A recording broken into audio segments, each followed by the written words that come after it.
As we step into the new financial year on April 1st, several important changes are set to take effect, impacting various aspects of our financial lives. So let's break down what you need to know.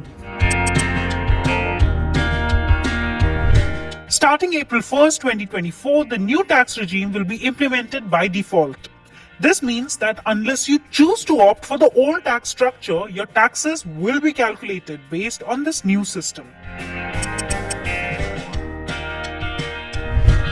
The Pension Fund Regulatory and Development Authority will introduce a two-factor Aadhaar-based authentication for accessing the national pension system. This added security measure aims to enhance authentication and reduce fraudulent attempts.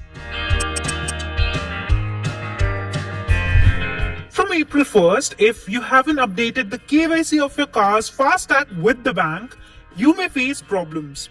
It is mandatory to complete the KYC process for your FASTag before March 31st to avoid deactivation by banks.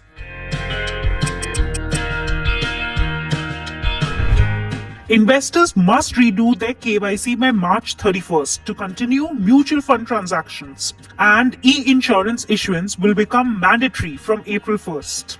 Surrender value rules for insurance policies will also see changes affecting policyholders. With these changes set to roll out, it's essential to stay informed and take necessary actions to ensure smooth financial management in the new financial year.